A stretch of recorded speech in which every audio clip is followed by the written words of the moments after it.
Blackstone Audio presents The Plot Against America by Philip Roth. This book is read by Ron Silver.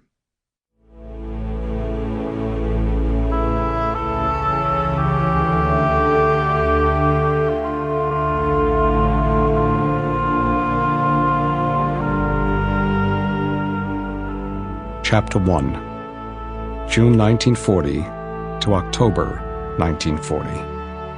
Vote for Lindbergh or vote for war. Fear presides over these memories, a perpetual fear.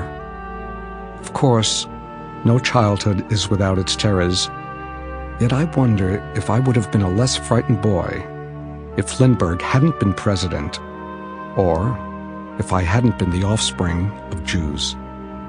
When the first shock came in June of 1940, the nomination for the presidency of Charles A. Lindbergh, America's international aviation hero, by the Republican Convention at Philadelphia, my father was 39, an insurance agent with a grade school education, earning a little under $50 a week, enough for the basic bills to be paid on time, but for little more.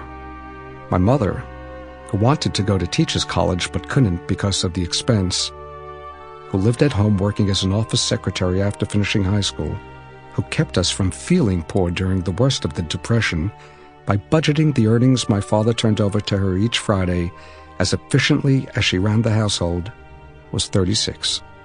My brother, Sandy, a seventh grader with a prodigy's talent for drawing, was 12, and I, a third grader, a term ahead of himself, and an embryonic stamp collector, inspired like millions of kids by the country's foremost philatelist, President Roosevelt, was 7.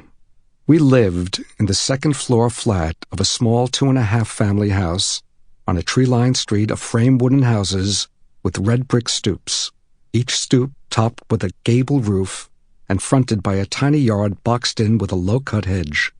The Weequahic neighborhood had been built on farm lots at the undeveloped southwest edge of Newark, just after World War I, some half-dozen of the streets named imperially for victorious naval commanders in the Spanish-American War, and the local movie house called, after FDR's fifth cousin and the country's 26th president, the Roosevelt.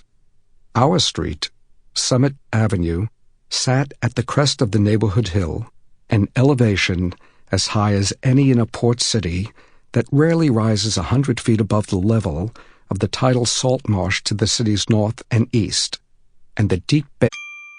Sample complete. Ready to continue?